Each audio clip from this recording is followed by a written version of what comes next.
लेकिन फिर भी संक्षिप्त में जितना बने उतना कहें।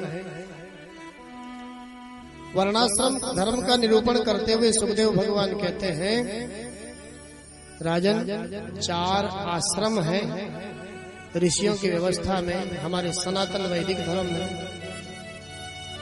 और 4 वर्ण हैं। 100 वर्ष की यदि हमारी उम्र वेद के अनुसार है तो उसके 4 भाग हैं। ब्रह्मचर्य आश्रम चौथा भाग, फिर गृहस्थ आश्रम, फिर वानप्रस्थी और फिर संन्यास आश्रम। ये 4 आश्रम हैं। जिसने जिस आश्रम को अपनाया है उस आश्रम के जो नियम है, कर्तव्य है, उनको पूरा करते हुए हमें अपने जीवन को प्रसन्नता के साथ जीना चाहिए। 4 वर्ण है, ऋषियों ने 4 वर्णों की व्यवस्था की।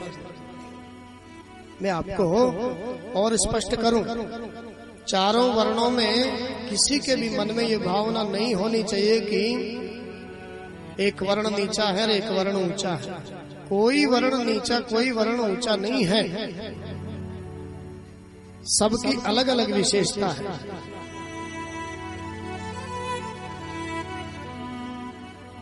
जिसमें ज्ञान की वृद्धि है वह ब्राह्मण है, जिसमें बल की वृद्धि है वह क्षत्रिय है, जिसका विशेष रूप से जीवन अर्थ परक है वह वैश्य है, और जिसका विशेष रूप से जीवन सेवा परक है, सेवा की वृद्धि जिसमें है वह शूद्र है। केवल नाम से कोई छोटा बड़ा नहीं है, केवल ऋषियों ने व्यवस्था दी है ताकि जो जिसके लायक हो वो वैसा ही काम करे, नहीं तो सारी व्यवस्था गड़बड़ हो जाएगी ना। एक फैक्ट्री को कोई चलाता है तो उसमें अलग अलग लोग रहते हैं। जो कंप्यूटर चलाने के लायक रहता है उसमें योग्यता वो कंप्यूटर पर बैठता है, जिसमें चौकीदारी की योग्यता है वो चौकीदारी करता है। सबका अलग अलग का, बाकी कोई ऊंचा नीचा नहीं है। 4 वर्णों के लक्षण बताए हैं सुखदेव भगवान ने। जो कोई अपने आप को ब्राह्मण कहता है, सबसे पहले उसके लक्षण है। अपने आप को कोई ब्राह्मण मानता है कि मैं ब्राह्मण हूं, तो उसके लक्षण है समोदमस्तपः शौचम् संतोषः क्षान्तिरार्जवम् ज्ञानम् दयाच्युतात्मत्वम् सत्यं च ब्रह्म लक्षणम्। ब्राह्मण के लक्षण हैं उसके जीवन में परमात्मा के प्रति निष्ठा होनी चाहिए, उसकी इंद्रियां उसके बस में होनी चाहिए, उसकी इंद्रियां, उसकी जीभ, उसके विशेष करके उसकी जीभ उसके बस में होनी चाहिए। ये ब्राह्मण के लक्षण हैं। उसके जीवन में तपस्या होनी चाहिए, तप होना चाहिए उसके जीवन में। उसके जीवन में पवित्रता होनी चाहिए, बाहर की पवित्रता और भीतर की पवित्रता, ये ब्राह्मण का लक्षण है। संतोष उसके जीवन में कूट कूट करके भरा होना चाहिए। जो कुछ भी परमात्मा ने दिया वो मेरे लिए बहुत है, सर्वोपरि है, इससे अच्छा कुछ नहीं हो सकता जो भगवान ने दिया है। उसका जीवन शांति प्रिय होना चाहिए, ब्राह्मण के लक्षण है। आपको किसी में भी ये लक्षण दिखाई दे जाए वही ब्राह्मण है शास्त्र के अनुसार, जिसमें भी आपको ये लक्षण दिखाई। केवल जन्म लेने के कारण ही हमारा अहंकार इतना ऊंचा हो जाता है। 108 बार गंगा जी में हम स्नान करें तो भी ऊंचे कुल में जन्म लेने का अहंकार हमारा धुल नहीं सकता। केवल जन्म लेने से कुछ नहीं है भैया, जन्म से तो सब शूद्र होते हैं। संस्कारात् द्विज उच्यते, संस्कारों से ही हमारा जीवन महान बनता है।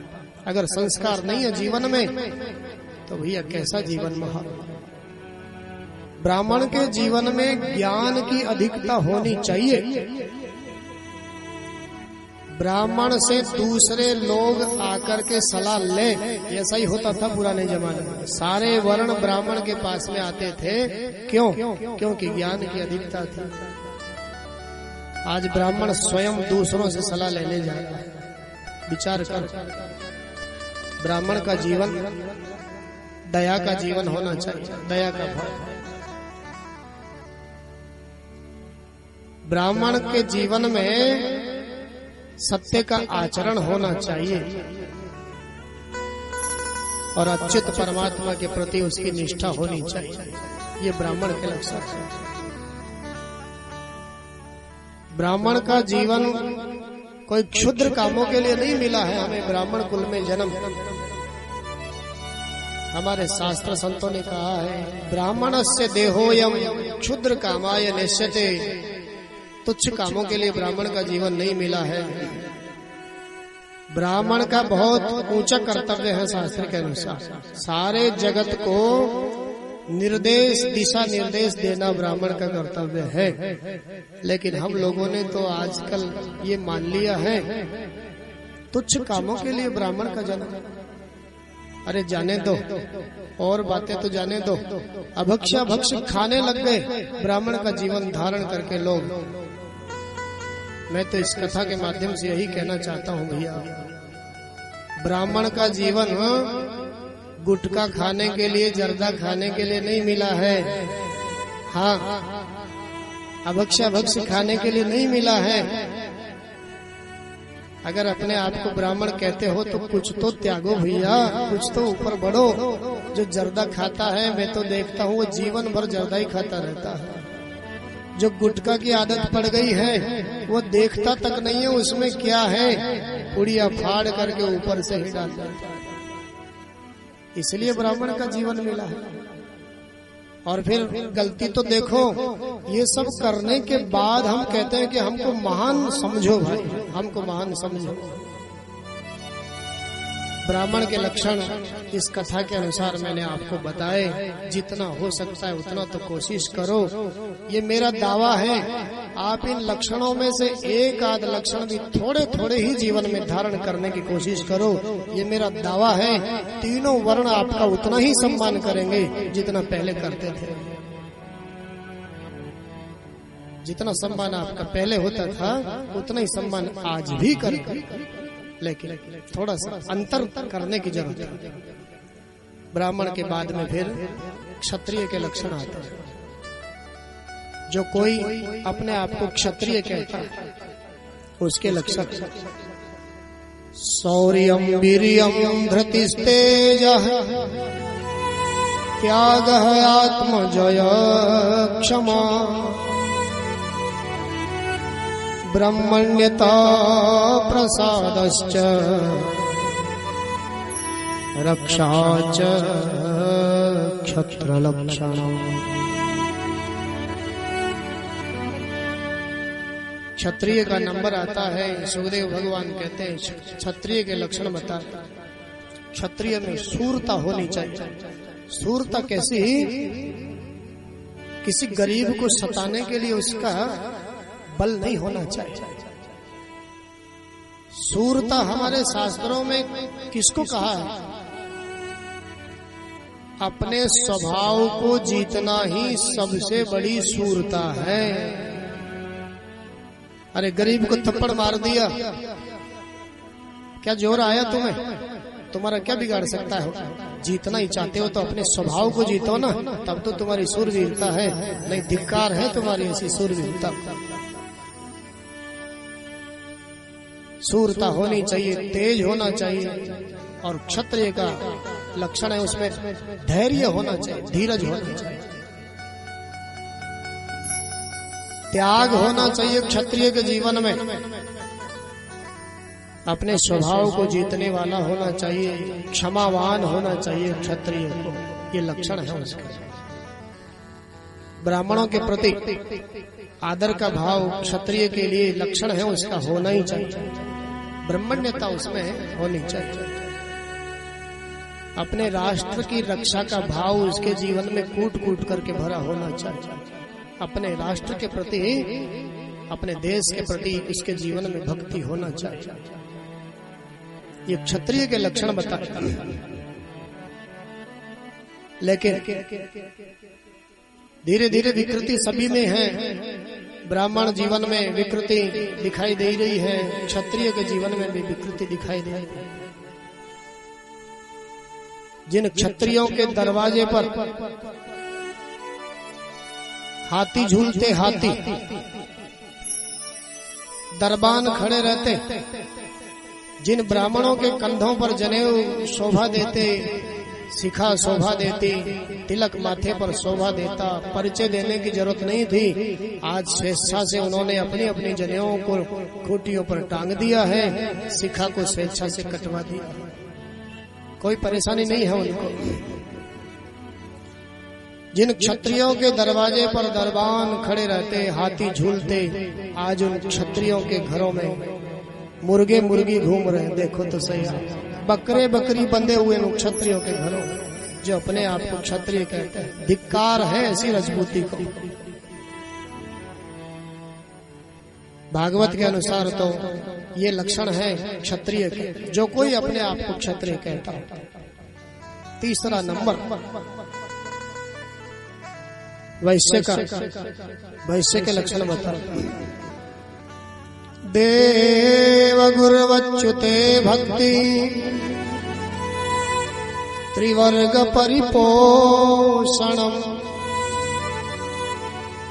आस्तिक्यमुद्यमो नित्यम् मयि पूर्णो वैश्य लक्षणम्।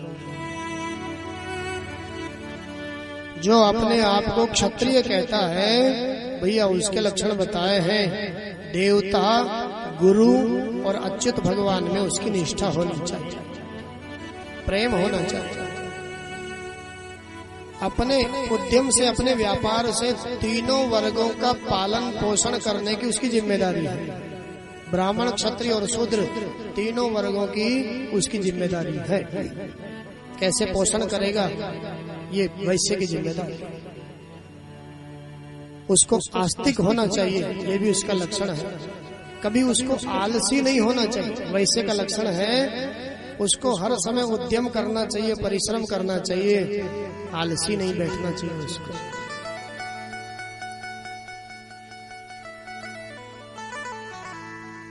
पोषण के प्रति उसका भाव होना चाहिए। ऐसा नहीं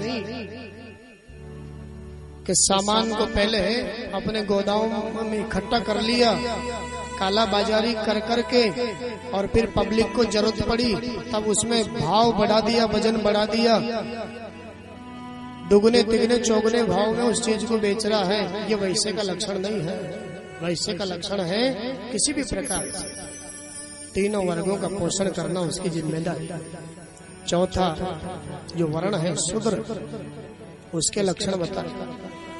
शूद्रस्य सन्नति शौचम सेवा स्वामिन्य मायया अमंत्र यज्ञो ह्यस्तेयं सत्यम गो विप्ररक्षण। जो कोई अपने आप को कहता है कि मैं शूद्र हूँ, आजकल तो ऐसी हीन भावना हो गई है लोगों के मन में, शूद्र नाम से ही अपने आप को नीचा समझने लग जाते हैं वो लोग। नाम से कोई नीचा थोड़ी होता है, ये तो संज्ञा है केवल उसको पुकारना, संज्ञा है ये तो केवल। तो शूद्र के लक्षण बताए। शूद्र को पवित्रता से रहना चाहिए, ज्यादा से ज्यादा अपने जीवन में सेवा करनी चाहिए, क्योंकि सेवा से ही तन पवित्र है। अपने स्वामी की आज्ञा में रहते हुए कभी यज्ञ करना हो तो बिना मंत्र का यज्ञ करने से ही उसको मंत्र वाला यज्ञ करने का फल मिल जाता है। कभी झूठ नहीं बोलना चाहिए उसको।